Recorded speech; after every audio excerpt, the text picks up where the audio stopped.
Et je vais donner en fait la parole conclusive à Isabelle Patrois, qui a accepté de tenir jusqu'au bout. Alors, je sais que la glycémie est en train d'avoir des hauts et des bas. Donc Isabelle, pour ceux qui étaient jeudi à Nîmes depuis 2 ans, et là aussi c'est un plaisir de pouvoir travailler avec l'équipe de Grenoble École Management et de tout ce qu'ils font sur donc un atelier qu'elle a imaginé qui s'appelle Take It et qui est maintenant, on va dire, le nec plus ultra utilisé par les grands de ce monde pour pouvoir booster la créativité des managers et donc des futurs managers. Isabelle, merci en tout cas d'être restée jusqu'à la fin. Je sais que c'est extrêmement difficile, peut-être un peu frustrant, mais je crois que tous les gens sont là pour t'écouter et nous faire effectivement... Ah oui, oui, oui. Et puis s'il n'en restera qu'un, ou 2, ou 3, ça sera nous, ça c'est clair. C'est pas Nabil. Parce qu'en définitive, elle a aussi permis à certains d'entre nous d'être boostés. Isabelle, tu préfères mon micro? Écoute, ça me permettra d'arrêter de parler si je vous saoule. Alors, rebonjour à tous. Lourde charge, effectivement, que de conclure. Effectivement, cela dit, c'était un colloque qui était vraiment pertinent à chaque fois. C'est la 2e fois que je viens, mais je me dis que j'aurais dû même venir encore les années précédentes si j'avais pu. Bon, j'étais encore pas dans la boucle des Serious Games, donc ça aurait été un peu difficile. Et je reviendrai avec plaisir pour les nouveaux projets, parce qu'effectivement, ce sur quoi on peut travailler à Grenoble École de Management, ce dont je me rends compte aujourd'hui aussi, c'est que à différents coins de la France, on a tous les mêmes inspirations et on fait peut-être pas tous avec les mêmes chemins, mais en tout cas avec les mêmes buts. Et dans toutes les présentations qu'il y a pu y avoir, même celles qui étaient les plus éloignées de nos sujets à Grenoble École de Management, ont pu avoir un écho justement sur ce qu'on a pu faire par rapport aux escape rooms, par rapport aux projets ambitions dont tu nous parlais ce matin. Hier aussi avec Nabil, il y a vraiment eu des choses qui ont fait beaucoup d'écho. Et même, bon, alors Eliane est partie, mais sur la simulation, il y a eu aussi quelque chose de très beau qui s'est fait hier au cours de sa présentation. Du coup, j'ai découvert en fait hier que le titre de ma conférence c'était Stimuler à la créativité par le jeu. C'est Pascal qui l'a choisi. Alors effectivement, c'est l'objet de Take It et d'autres jeux à GEM, parce qu'on est une école qui bosse beaucoup sur l'innovation, donc forcément on travaille sur la créativité, mais je vais aussi m'en éloigner un peu pour vous présenter d'autres éléments. Donc juste pour résumer rapidement mon parcours, bon, en fait j'ai fait moi un doctorat en littérature, j'ai bossé sur le théâtre contemporain et notamment sur un auteur qui s'appelle Wajdi Mouawad, qui est libanais-québécois, et j'ai travaillé sur les identités culturelles multiples de cet auteur, conjuguées et en aller-retour avec sa création. Donc j'ai vraiment travaillé sur le dialogue entre créativité et identité. Et ce qui m'a amené ensuite à rencontrer Hélène Michel, qui était venue assister à ma soutenance, parce que je pense que j'avais dû inviter la terre entière et toutes les amies d'amis. À ce moment-là, ça avait commencé à lui donner l'envie de travailler avec moi, puisqu'on se rejoignait sur ces questions d'innovation, puisque quelque part, la créativité, que ce soit pour un auteur ou pour un ingénieur, peuvent être sollicitées par les mêmes mécanismes mentaux. Je m'arrête ici. Un sujet de thèse, je pourrais en parler des heures. Il y a eu déjà beaucoup ce matin de définitions de la gamification et des serious games. Je voulais juste en remettre peut-être une toute petite couche, mais juste pour vous donner celle qu'on utilise nous à GEM. Et aussi parce que sur cette définition-là, j'aime bien ajouter le Petit Prince. Vous connaissez sans doute tous l'histoire de Saint-Exupéry. Ici, c'est à un moment donné le fameux « Dessine-moi un mouton ». Et le narrateur essaye de dessiner le mouton pour le Petit Prince et il n'y parvient jamais. Un coup le mouton est trop vieux, un coup il est trop gros, un coup il est trop moche, enfin ça ne va jamais. Et finalement le narrateur décide de changer de manière de faire et il dessine cette boîte avec des petits trous et il dit au Petit Prince, eh ben ton mouton il est dedans. Et à ce moment-là, le petit prince est très content et il lui dit c'est exactement ce que je voulais. Et à mon sens, la boîte, ça peut être aussi les serious games. C'est cette manière, du coup, de s'approprier quelque chose, de se l'imaginer et de commencer à vraiment le faire soi. Et c'est une manière, du coup, de changer notre regard sur quelque chose et justement en se l'appropriant. Et en termes de serious game, on parle en fait de serious games quand le jeu a été créé dès le départ avec des objectifs pédagogiques et professionnels. C'est-à-dire que dans les exemples que je vous donnerai tout à l'heure, en fait, c'est toujours à un moment donné où on s'est trouvé face à une problématique. On a étudié cette problématique selon plusieurs angles d'attaque, et à un moment donné, finalement, on s'est dit bon ben, finalement, pour traiter cette problématique-là, le mieux, ça serait de créer un jeu. Non seulement qui va nous aider à réfléchir à cette problématique, et qui va nous aider peut-être à y trouver des pistes de réponse. Et à partir de là, donc, on crée le jeu avec directement cet objectif professionnel et pédagogique derrière. Un petit retour sur l'arrivée des jeux à Grenoble École de Management. Rapidement, je vous laisse lire. L'idée surtout, c'est qu'on est passé du coup d'utilisateur à concepteur et qu'on a un certain nombre de jeux dans notre collection, plus d'une dizaine. Beaucoup des jeux de plateau. J'ai apprécié aujourd'hui découvrir les jeux de plateau des étudiants parce que pour nous, les serious games, c'est avant tout des jeux de plateau, alors que souvent, dans le monde entier, ce sont des jeux en ligne ou des jeux vidéo, des jeux virtuels, des applis. Et du coup, je voulais vous présenter le Playground. Vous reconnaissez Hélène Michel, que j'avais pour ceux qui l'ont rencontré les années précédentes. C'est ici donc, que nous travaillons. Et c'est ici que nous menons toutes nos recherches autour des serious games. Alors nous sommes 2 à l'année, mais nous sommes souvent rejoints par de nombreuses personnes. Ça me permet de répondre aussi à une remarque de ce matin, quand tu nous disais, enfin, je me permets de te tutoyer du coup, parce qu'on est tous une grande famille ici, quand tu nous disais le plus simple finalement c'est de détourner un jeu existant, puisque c'est ce qui va nous permettre de faire le moindre erreur possible et d'avancer le plus rapidement possible aussi. Effectivement, en faisant ça, on fait du serious gaming, puisqu'on part du jeu connu et on va ajouter du contenu pédagogique. Et effectivement, si on veut faire un serious game, je te rejoins complètement, il va falloir s'entourer de game designers, de graphistes, de développeurs si c'est un jeu en ligne. Et sinon, on ne peut pas réussir à créer de toutes pièces un jeu avec seulement notre contenu, à part peut-être si on est très grand joueur soi-même, mais bon, ça ne sera pas suffisant. Et donc du coup, je disais, on se retrouve donc régulièrement. En fait, on travaille sous forme de projet, et à chaque fois, on va rassembler, quand on a un projet, des graphistes et des game designers avec nous, qui travaillent avec nous, parce que l'espace, alors on le voit bien là, en fait tout autour il y a des bureaux, et donc on se retrouve des fois à une dizaine selon les projets. On travaille avec beaucoup d'étudiants, ça peut être des étudiants d'écoles de game design, ou des étudiants aussi, on avait travaillé avec le MIT par exemple. Et l'idée, du coup, si je vous explique ça, c'est qu'à mon sens, pour créer un serious game réussi, c'est qu'il va vraiment falloir avoir une équipe pluridisciplinaire avec... je vous donne un exemple, on a créé un jeu pour les collégiens. Je vous rejoins, c'était sur justement la recherche de stage. Et du coup, on a mis autour de la table aussi bien des professeurs que des collégiens, que des entreprises, que des game designers et que nous en support. Du coup, je pense que vous avez eu le temps de lire les différentes activités que l'on peut mener, la manière dont on les fait. J'insiste sur le fait qu'on fait énormément de playtests. Alors je sais que Chambéry, c'est pas forcément juste à côté de Nice, mais si un jour vous le souhaitez, sachez qu'on peut tout à fait organiser une journée de playtest de vos jeux, justement pour faire en sorte de les améliorer tous ensemble, et parce qu'un jeu, pour qu'il soit bon, il faut vraiment qu'il ait été testé un nombre incalculable de fois.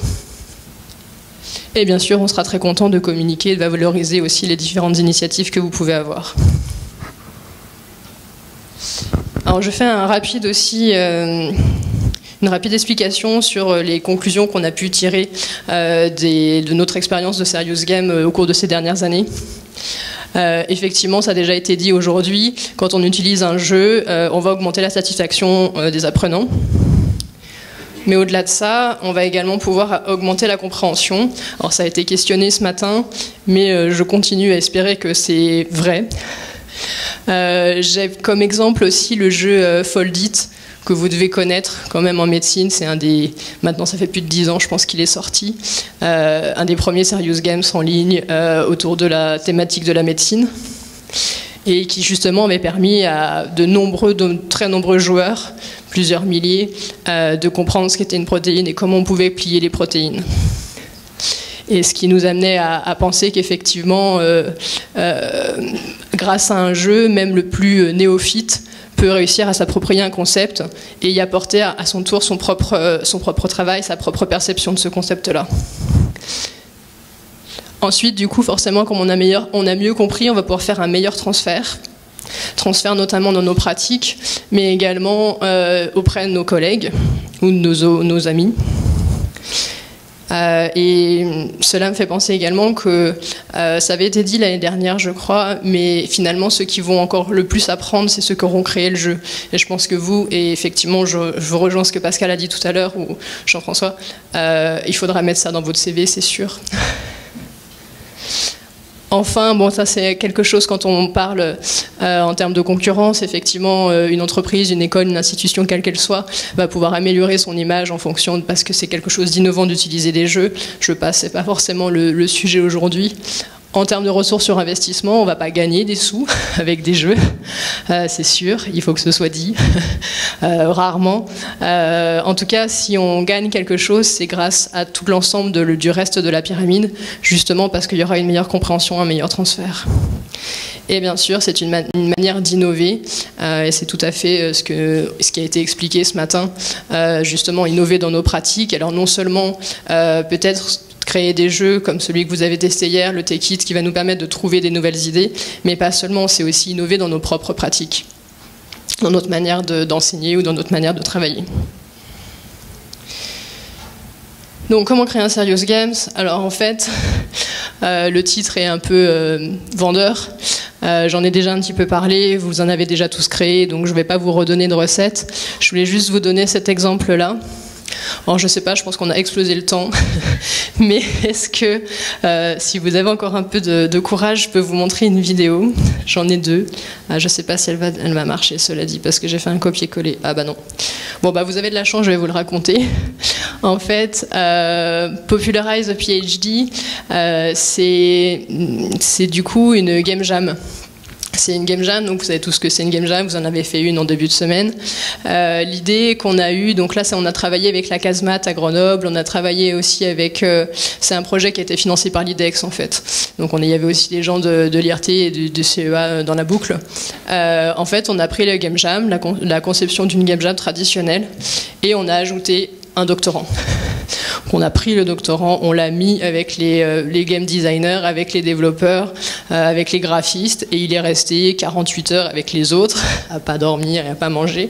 Enfin, si on les a nourris quand même, mais et en fait, l'idée c'était que plutôt de créer un jeu à partir de seulement une thématique, c'est de se dire on va créer un jeu à partir d'une recherche scientifique très précise, parce qu'un doctorant, bah, forcément, il a 1000 choses à raconter, et donc que ce soit lui qui guide le contenu théorique du jeu.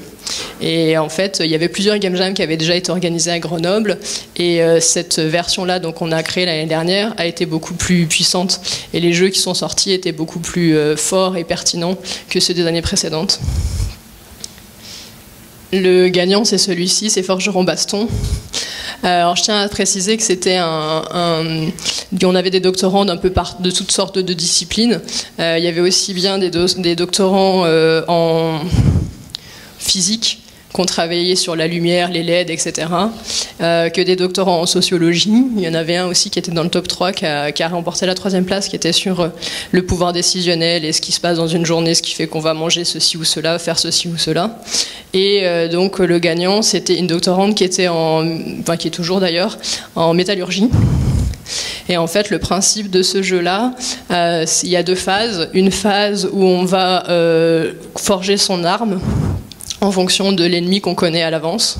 Enfin, on connaît les caractéristiques de l'ennemi, donc on va adapter et forger son arme en fonction de cet ennemi-là. Donc il peut y avoir des ennemis en terrestre, ou des ennemis aquatiques, ou des ennemis dans le feu, etc. Et donc du coup, l'arme ne sera pas la même. Et ensuite, donc bien sûr, on débloque les armes au fur et à mesure, enfin les métaux au fur et à mesure. Et on peut aussi donner des vieillissements ou autres à l'arme, enfin bref, on la construit, et ensuite on affronte le boss. Et en fait, ce jeu, on l'a testé auprès d'un public d'enfants. Je pense qu'ils devaient avoir 7 ou 9 ans, quelque chose comme ça. Et donc bon, ils étaient 3-4 comme ça, ils ont été très vite, ils ont débloqué beaucoup de niveaux, beaucoup plus rapidement que moi par exemple. Et du coup, au bout d'un moment, je leur ai dit, mais là, j'arrive plus, ce boss-là, je n'arrive pas à le vaincre. Et du coup, ils sont tous partis à me dire, bah en fait, tu prends tel métaux avec tel truc et tel machin, et avec vraiment la terminologie hyper précise, quoi. Et du coup, j'étais super. Bon, alors après, bien sûr, il faudrait faire un test à 1 mois, hein, c'est quand même de la mémoire à court terme, mais il n'empêche que c'était assez pertinent de se rendre compte que des enfants de 7-8 ans connaissaient des termes très compliqués dans le domaine de la métallurgie. Et en fait, on va mener ce test un peu plus loin, puisque la Maison pour la Science, en fait, qui était également partenaire de cet événement de la Scientific Game Jam, va inclure ce jeu dans les programmes pour les enseignants, de manière à espérer qu'à un moment donné, ça rentre même dans les collèges, dans les programmes du collège, quoi. Donc on est sur le test en ce moment pour ça.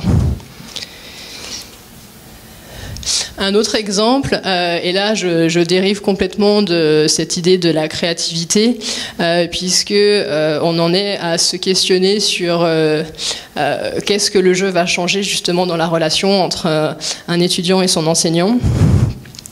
Alors tous les jeux que je cite jusqu'à maintenant, vous pouvez les retrouver en ligne, hein, d'ailleurs. Le Forgeron Baston, vous pouvez le tester.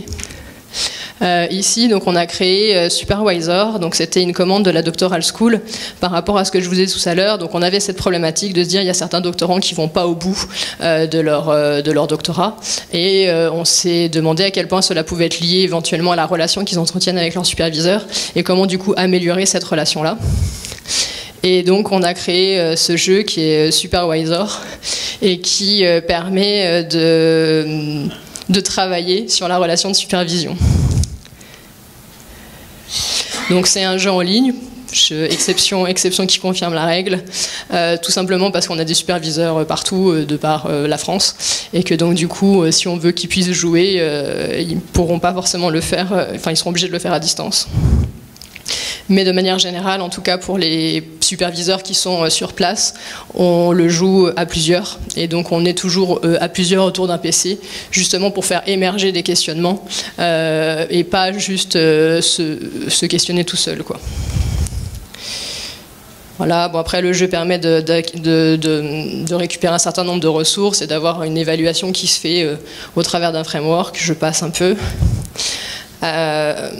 Ce vers quoi maintenant, ça sera mon dernier point, c'est ce vers quoi on tend maintenant, c'est de faire vraiment le lien entre ce que permet un jeu, et se dire, bon ben, au cours d'un jeu, il y a des choses qui vont se passer, et si c'est pas forcément en termes d'acquisition de connaissances, c'est en termes d'acquisition d'autres compétences et d'autres savoir-être, d'autres savoir-faire.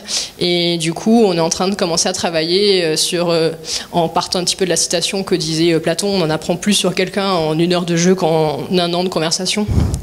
Et du coup, on travaille sur différents processus gamifiés ou de serious game qui permettent de mettre en évidence les compétences des étudiants différemment.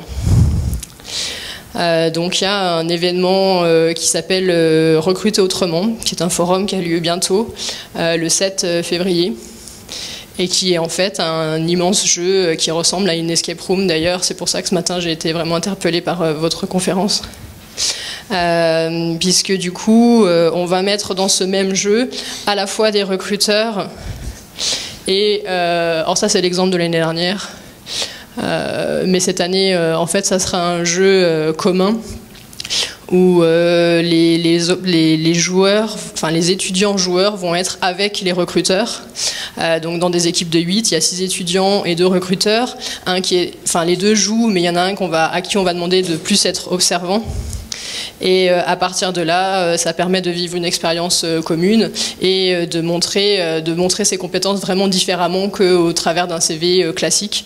Et pour que le jeu soit vraiment pertinent, on a choisi 3 compétences clés. Alors, je ne sais plus si je vais m'en souvenir des 3, mais c'est la curiosité, le sens de se responsabiliser des initiatives, voilà, le sens des initiatives, et l'adaptabilité. Et donc on a créé un jeu qui ressemble à une escape room, où il faut également construire son schéma de production, son business model. En fait, les étudiants vont devoir construire une entreprise qui vend des vaisseaux spatiaux. Et donc, ils auront différents moyens de construire ces vaisseaux spatiaux et de les vendre, etc. Et du coup, il y aura à un moment donné toujours des choses inattendues, etc. Enfin bref, auxquelles ils devront réagir et ainsi de suite. Et juste un exemple de ce qu'on commence à observer, ça c'est par rapport aux escape rooms. On se rend compte que dans une escape room, il y aura toujours des profils de joueurs qui vont se détacher. Puisque y en a un qui va être plus en train de résoudre les énigmes, un qui va être plus en train de fouiller tout le temps la salle, un qui va être plutôt là pour détendre l'atmosphère, faire un petit peu de cohésion d'équipe, faire en sorte que ça se passe bien et que tout le monde reste cool, et l'autre au contraire qui va être là pour gérer le temps, gérer où est-ce qu'on en est, comment on s'organise, etc., etc. Et donc ça c'est un travail qu'on vient de commencer. On est en train de voir comment comparer ça à des études sur les joueurs qui ont déjà été faites, notamment sur les MMORPG, et comparer ça également aux différents membres d'une équipe de travail et voir quelles seraient les corrélations qu'il peut y avoir entre les profils de joueurs d'escape room avec les profils des membres d'une équipe. Et bien sûr toujours ramener ça au jeu, puisque on a déjà eu l'occasion de l'évoquer au cours de ces 3 jours, quand on rentre dans un jeu, quand on joue un rôle, on est dans un cercle protégé. Donc ça c'était Roger Caillois qui expliquait ça. Et effectivement, est-ce que quand on va plus loin et qu'on commence à se questionner sur quelles sont les compétences qu'on met en jeu, etc., etc., est-ce qu'on est toujours dans un jeu et est-ce qu'on est toujours dans ce cercle protégé-là? Donc voilà, ça c'est vraiment toutes les questions sur lesquelles on commence à travailler.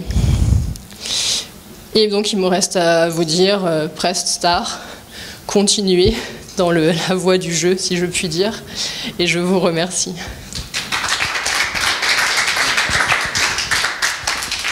Et bien sûr, je suis disponible pour les questions. Alors, je pense que c'est pas le monsieur qui est assis au premier rang ici qui sera le dernier intéressé quand il s'agit de pouvoir comprendre pourquoi un jour, par mystère, un thésard se retrouve en situation de difficulté. Alors, est-ce que c'est par rapport au sujet, est-ce que c'est par rapport à lui-même, est-ce que c'est par rapport à l'institution? Enfin, en tout cas, il s'est trouvé que lui, ça l'intéresse pas du tout. Ces thésards à lui, en fait, ne viennent pas lui casser les pieds le vendredi soir en lui disant « j'ai pas compris, je vais mourir ». Donc, voilà. Avoir abordé un sujet tel que celui-là, c'est assez courageux parce qu'en règle générale, on ne regarde pas cette partie-là, on va dire, de la biologie, de la sociologie et de la psychologie du thésard. Et là, il fallait le faire. Bravo que ce soit à l'intérieur de GEM, donc parce que sans doute qu'une fois de plus, je vais ressortir ma vieille dichotomie entre le prix et la valeur, mais peut-être que la valeur de l'étudiant et la valeur du thésard, vous la voyez d'une façon différente. En tout cas, là, vous l'avez mis en lumière et ça, c'est vraiment super intéressant. Donc, merci Isabelle d'avoir témoigné de tout ça et d'avoir amené tout ce que tu nous as partagé. On a vu des pistes là-dedans, évidemment, au niveau des jeux sur lesquels vous avez été amené à progresser au fil du temps à l'intérieur du Playground et en parallèle à ça. Depuis qu'on vous connaît, depuis qu'on connaît Hélène, on sait très bien que l'imagination est de votre côté et il n'y a pas de limite, donc il faut que ça continue. Et je pense que ça sert un petit peu de... Je dirais, enfin, ça repart sur la logique, la dynamique et l'inertie qui est un peu celle qu'on voulait transmettre tout à l'heure aux étudiants par rapport à leur production. C'est-à-dire que là-dedans, on est vraiment dans des illustrations du faire et du dire, mais du dire parce qu'on fait. Et ça, c'est vraiment fondamental. Donc, on a quelques mauvaises idées avec Pascal et on pense qu'on va continuer à vous demander, à Hélène et à toi, de dire et de faire et de dire ce que vous faites. Et nous, on va essayer le plus possible de faire avec vous aussi, parce que c'est vraiment quelque chose de très important. Est-ce que quelques questions dans la salle? Oui, je vais vous amener les micros. Oui, et ce sera avec plaisir. On aime bien les mauvaises idées aussi du côté de GEM. Hein. Donc, il faudrait qu'on organise vraiment une venue du Segamen à Grenoble. Et ça pourrait être bien. Ou au moins de certains membres. Mais le Segamen, ça pourrait être drôle. Oui, en fait, j'ai une question sur les procédures que vous utilisez. Parce que, en fait, moi, j'ai créé un jeu. Donc, du coup... vous parlez de pouvoir le tester chez vous et vous parlez de séances de playtest. Est-ce que vous avez un protocole particulier lorsque vous faites ces playtests? Et est-ce que c'est inspiré de tests que pourraient utiliser des entreprises du jeu vidéoludique ou pas du tout? Ou quel est votre regard sur ces séances de test? Alors, en fait, on est beaucoup dans le faire et dans l'expérimental, pour le coup. Donc, en fait, c'est en fonction de nos besoins, tout simplement. Et on s'est rendu compte qu'effectivement, il fallait tester. Avec des profils différents, si ça peut répondre à votre question. Il faut le tester déjà en interne avec l'équipe. Donc, quand je parlais d'équipe, j'ai précisé que nous, vraiment, on est sur des équipes multidisciplinaires et multiprofils. Donc, des entreprises, par exemple, dans le cadre, s'il y a besoin, si c'est un jeu qui est corrélé aux entreprises, là, on va en faire un sûrement avec la bibliothèque. Donc, ça sera des gens de la bibliothèque, ça sera des usagers des bibliothèques et toujours des game designers, des développeurs, des graphistes. Et nous, on soutient. Et en fait, de la même manière, pour les playtests, on va faire la même chose. C'est-à-dire qu'on va tester auprès d'étudiants si c'est eux la cible, auprès d'usagers de bibliothèques si c'est eux la cible, et ainsi de suite. Mais également auprès de collègues qui travaillent aussi sur les jeux, on va vraiment varier les playtests et en faire un maximum. Après, ça sera toujours des petits comités, puisque généralement, on recrée vraiment les conditions du jeu. Donc, si c'est un jeu qui se joue à 4-6, il suffit d'être 4 ou 6 personnes pour faire le playtest. Après, on peut en faire en parallèle. Et en fait, on va également prévoir nos questions en amont de ce qu'on souhaite tester, mais on ne le dit pas aux gens à qui on fait tester le jeu et on leur pose leurs questions qu'après. Ça peut répondre en partie à votre question. Oui, c'est ça, mais alors donc vous mettez en place un questionnaire sur ces différents profils que vous mettez en situation de jeu et par rapport au thème du jeu évidemment et l'objectif aussi. Est-ce que vous les testez aussi par rapport à leur réussite entre guillemets pédagogique, ce qu'ils ont pu apprendre ou, est-ce que ça a des protocoles particuliers ou c'est uniquement la réception du jeu, le fun qu'ils peuvent avoir en jouant, etc. ou c'est des critères particuliers que vous définissez en fonction du jeu ou il y a des critères communs à l'ensemble des jeux que vous faites tester? Je parle des jeux vidéo, parce que c'est... Alors bon, nous c'est beaucoup de jeux de plateau. Alors, si je pense à ce qu'on a fait sur Supervisor, qui est du coup un jeu vidéo, on est toujours sur les deux, c'est-à-dire que Supervisor, on l'a fait tester avec énormément de superviseurs. On l'a testé aussi avec énormément de doctorants pour avoir eux leur feedback, et on l'a fait tester aussi avec des game designers, donc pour avoir à chaque fois tous les volets et tous les points de vue.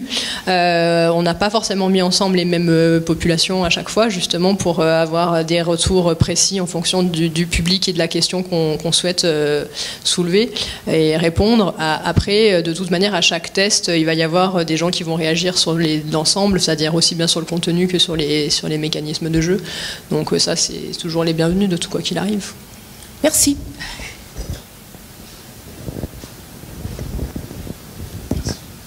Oui, comment ne pas réagir du coup quand on parle d'escape room? D'abord, félicitations. Je pense qu'on pourra prolonger la discussion, mais pour juste un point général qui peut peut-être intéresser plus que nous deux au cours d'une conversation, c'est juste la puissance de l'outil de l'escape room qui repose sur deux principales variable qui lui donne une force vraiment assez importante. C'est ce que disait Anna Sorte hier, c'est la rapidité d'immersion dans un jeu du fait de la contrainte de temps d'1 heure. Ça va propulser en fait une équipe dans une immersion qui est totale et immédiate, et ça lui donne vraiment une force bien particulière. Et Et l'autre, évidemment, en fait, alors que je suis un fervent évangéliste de l'e-santé, la force de l'escape room, c'est que c'est pas digital. Et la base de la gamification repose sur des notions de psychologie sociale, quoi qu'on en dise, quoi qu'on en pense. Ce qu'il y a de fort là-dedans, c'est qu'on se rend compte réellement de l'individu au sein d'une communauté et de son appropriation de l'outil, de la résolution des énigmes et des contraintes qu'il peut y avoir. Bref, pour la faire courte, ce que je me suis aperçu en fait quand j'ai testé l'escape room santé, qui avait un objectif de santé, c'est que cet outil, en matière de compréhension des taxonomies à la fois de joueurs mais aussi d'individus sur une problématique RH est juste considérable. Et en fait, ce que vous identifiez, ce que vous mettez en avant sur le recrutement, etc., moi, quand je suis sorti de cette expérimentation, je me suis dit, mais en fait, au-delà de l'aspect santé, on prend cet outil, on fait passer le dernier tour de recrutement de 4 personnes dans l'escape room, je peux vous assurer de savoir qui vous recrutez et qui vous ne recrutez pas. Et je pense que ce que vous êtes en train de faire est vraiment de très très très bon augure. Oui, non, tout à fait. En fait, je pense que je vous rejoins complètement, forcément. On crée quelque chose en très peu de temps, et finalement, dans un lieu clos, et avec cette contrainte de temps, effectivement, c'est du présentiel. Ça permet même à des individus qui ne se connaissent pas de vivre une expérience commune. Et effectivement, je pense que c'est comme si on recréait une mini-communauté dans un espace et un temps donné. Et du coup, forcément, les personnalités de chacun ressortent très vite. On gagne énormément de temps. Si on devait se rencontrer autrement autour d'un café, d'un seul coup, les choses se passent de manière assez naturelle. Et ça, c'est des grandes forces du jeu. Je citais tout à l'heure le cercle protégé de Roger Caillois. Ça fait partie de ce genre de choses. On joue un rôle, on est dans quelque chose d'autre. Vous vous immersez. On rentre dans une chambre d'étudiants, mais on sait que c'est pas forcément une vraie chambre, etc. Je sais pas si vous aviez fait. En plus, c'était dans le futur, je crois. Donc tout de suite, on a un contexte qui nous sort de notre quotidien, et dans lequel on se décale. Et comme nous on a fait 1984 où là ça sera les vaisseaux spatiaux, effectivement vous avez complètement raison, et c'est pour ça qu'on utilise beaucoup le présentiel, beaucoup le tangible, parce que ça permet quelque chose qu'on n'a pas forcément au cours du digital, bien qu'il y ait plein de solutions pour y pallier. Ce qui est très intéressant, c'est que, juste un petit clin d'œil, parce que les grands esprits se rencontrent. Il y a quelques instants, j'ai retweeté une info du Monde qui était une interview d'Hélène Michel, où la phrase était aussi centrée sur l'escape room comme outil en fait d'identification dans des processus RH, des processus de recrutement. Donc voilà, c'est vrai qu'aujourd'hui le jeu comme biais pour le recrutement, c'est quelque chose en fait effectivement où on va de plus en plus. Maintenant, c'est devenu quelque chose de consensuellement accepté. C'est peut-être juste les candidats qui doivent maintenant aussi se mettre dans la posture qui est celle de se faire challenger, non pas plus que sur un CV, des productions, etc., mais aussi sur une aptitude au jeu, parce que la simulation, finalement, quelque part, si on recrute quelqu'un, c'est pour qu'il simule pendant 10 ans d'affilée, quoi. Enfin, en tout cas, pendant quelques années d'affilée. Donc là, autant le faire pendant une petite demi-heure. Donc c'était très intéressant qu'il y ait cet écho avec ta remarque par rapport à l'interview d'Hélène dans Le Monde. Voilà. Est-ce que tu as d'autres questions, commentaires, remarques? Nabil? Ah, tu as une proposition. Oula. Vu l'heure? Non, mais d'abord, remercier Isabelle beaucoup. Effectivement, il y a une expérience, il y a tout un cheminement. Et c'est bien volontiers qu'on ira faire une winter session à Grenoble et Chambéry. Bien si, tu as compris pourquoi je veux faire le summer et le winter camp.